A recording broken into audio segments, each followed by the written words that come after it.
आपने आज तक अपनी ज़िंदगी में अलग अलग स्कूलों के बारे में सुना होगा, पढ़ा होगा और उनको देखा होगा। लेकिन जिस स्कूल के बारे में आज हम पढ़ने वाले हैं वो एक यूनिक तरह का स्कूल है, इसीलिए इसे डिफरेंट काइंड ऑफ स्कूल भी कहा गया।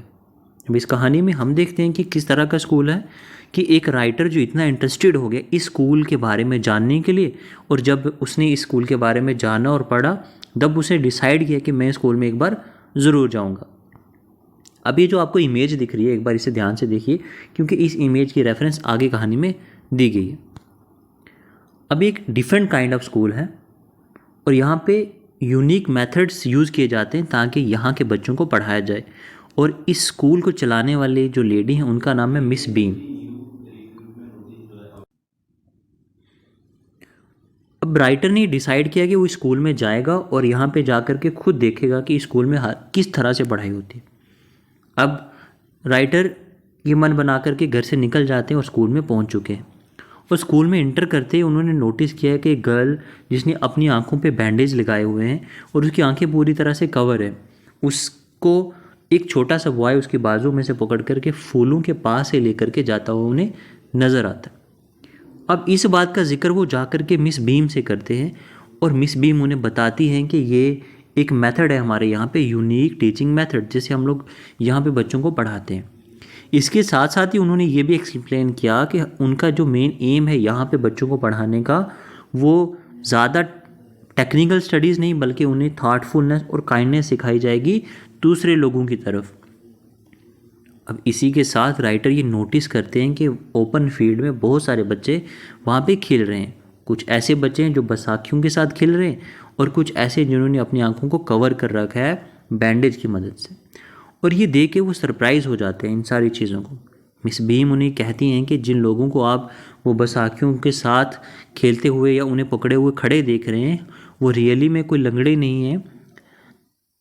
इसी तरह से वो बच्चे जिन्होंने अपनी आंखों पे ये बैंडेज लगाए हुए हैं, हालांकि वो भी कोई ब्लाइंड मैन नहीं है। It is a miss beam way of teaching. ये एक हमारा पढ़ाने का तरीका है जिसे हम एक्सपीरियंस करा सकें उन्हें, यानी वो जो इन मिस फार्चून से दूर हैं, जिनकी आंखें और टांगें सही सलामत हैं, उन्हें भी उन लोगों के पेन का एहसास हो। अब इस कहानी को थोड़ा सा डिटेल में समझ लेते हैं कि कहानी का रियलिटी में हुआ क्या। अभी एक स्टोरी एक स्कूल के इर्द गिर्द घूम रही है और जिस स्कूल का मेन मकसद है अपने बच्चों को पढ़ाना, सिर्फ उनकी जो टेक्निकल एजुकेशन नहीं या वो एजुकेशन नहीं जो उनके करिकुलम में है, बल्कि ये सिखाना उन्हें कि कैसे हम दूसरों से मोहब्बत करें और कैसे दूसरों की हेल्प करें, कैसे दूसरों से काइंडनेस हो। अब जो राइटर है स्टोरी का, उसने इस स्कूल के बारे में सुन लिया जो स्कूल मिस बीम चलाती हैं, और उन्होंने डिसाइड किया कि अब वो स्कूल में जा कर के खुद से देखेंगे कि वहाँ पे एक्चुअली में चल क्या रहा है। अब उसने डिसाइड किया कि एक ना एक दिन तो वो वहाँ पे जाएंगे ही, और वो स्कूल में पहुँच गए। अब स्कूल में पहुँचते ही उन्होंने देखा कि एक लड़की जिसकी आंखें कवर हैं बैंडेज से, और वो आस्ता आस्ता से चल रही है क्योंकि उसके एक छोटे से लड़के ने उसका हाथ थाम रखा है।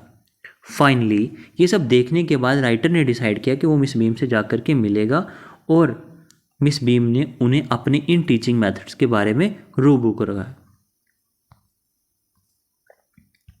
इन टीचिंग मेथड्स को जानने के बाद मिस बीम ने उन्हें कहा कि हमारा जो मेन एम है यहाँ टीचिंग का, वो है कि हम चिल्ड्रन को हेल्प कर पाएँ कि वो मोर काइंड और थॉटफुल हो। इसी के साथ साथ ये बातें करते हुए राइटर ने विंडो के बाहर देखा और उन्हें एक प्लेन सा ग्राउंड नज़र आया। वहाँ पे उन्होंने देखा कि बहुत सारे बच्चे जो बहुत ही हैप्पीली खेल रहे हैं, और वहाँ पे कोई भी ऐसा बच्चा नहीं है जो वहाँ पे हेल्दी है। इट मीन्स टू से कि कोई भी ऐसा बच्चा नहीं है जो फिज़िकली वहाँ पे फिट है। अब उन्हें वहाँ पे दो गर्ल्स नज़र आती हैं जिन्होंने अपनी आंखों पे बैंडेज लगा रखा है, और while one is watching the other play as she on the crutches. और वहाँ पे बहुत सारे ऐसे बच्चे भी हैं जो बैसाखियों का सहारा लिए खेल रहे हैं। बट वो सरप्राइज़ हो जाते हैं जब मिस बीम उन्हें ये कहती हैं कि वो गर्ल जिसने जो उन बैसाखियों का सहारा लिए खड़ी है वो असल में कोई लेम नहीं है, मतलब उनकी टांग कोई ख़राब नहीं है। इसी तरह से वो बच्चा जिसने अपनी आँखों पे पट्टी लगा रखी है, बैंडेज लगा रखा है, उसकी आंखों में भी कोई दिक्कत नहीं है। She is absolutely fine. अब ये हम कर क्यों रहे हैं? ताकि in order to help her children appreciate and understand the less fortune, ताकि ये हमारे यहाँ जो बच्चे हैं उन्हें लेस फॉर्चुनेट होने का एहसास हो। The school makes them share in their misfortune, so they were made lame or their eyes are covered, so they realize the true essence of misfortune, ताकि इन सब स्टूडेंट्स को इस बात का एहसास हो कि मिस फार्चून होने का क्या मतलब है, और जब कोई मिस फार्चून इन्हें दिखाई देगा तो फ्यूचर में ये लोग उसकी हेल्प करेंगे, क्योंकि इन्हें इस बात का एहसास होगा कि उनकी ज़िंदगी किस तरह की होती। इसी तरह से she tells other children to help out them, thus each term every children जो होगा हर दिन वो कभी ना कभी ब्लाइंड होगा, लैम होगा, या इंजर्ड, या डम, या डीफ, ये अलग अलग तरह के डे डिसाइड हुए हैं। और every one play this game at school, और हर एक बच्चे को, दैट इज़ कंपलसरी, हर एक बच्चे को ये गेम खेलनी ही होगी। Miss Beam ask the author, Miss Beam ने आथर से कहा कि कुछ टाइम स्पेंड करें उस गर्ल के साथ जिसने अपनी आंखों पे पट्टी बांध कर रखी है। आथर ने फाइंड आउट किया that the girl appreciates the help to get some she got from the other children, thus it makes her strive become better person and help out the others।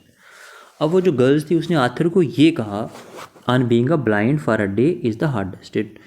अब उस लड़की ने जो blind बनी हुई थी, क्योंकि उसे अलग अलग रोल हर एक दिन में असाइन होते थे, तो उसने आथर को ये बात कही कि अंधा बनना हमारे इस जो पार्ट है, जो गेम का पार्ट है, इसमें सबसे मुश्किल है। ये मुश्किल इसलिए है क्योंकि इसमें हमें हमेशा ये चिंता लगी रहती है कि हमें कहीं ना कहीं पे हर्ट ना हो जाए, और इसीलिए हम लोग हर बार ये चीज़ मान करके चलते हैं कि यहाँ पे कोई चीज़ होगी, और चाहे वो रियली में हो या ना हो। देन अब राइटर शॉर्ट वॉक पे जाते हैं उस लड़की के साथ, और उसके बाद उन्हें रियलाइज़ होता है कि he has become 10 times more thoughtful, कि इस सब जर्नी के बाद वो 10 गुना थाटफुल हो गए हैं, जितने थाटफुलनेस उन्हें यहाँ स्कूल में एंटर करने से पहले था।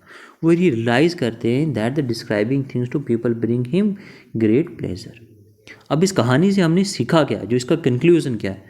ये डिफरेंट काइंड ऑफ स्कूल है जो हमें सिखा रहा है कि एजुकेशन के साथ साथ हमें ये भी सीखना चाहिए कि हम दूसरों की रिस्पेक्ट कैसे करें, और हमें ये भी पता होना चाहिए कि हम दूसरों की हेल्प कैसे करें, स्पेशली उन लोगों की जो स्पेशली एबल्ड पीपल हैं, हम उन्हें किस तरह से हेल्प कर सकते हैं। Finally we must be grateful for what we have, make the most once.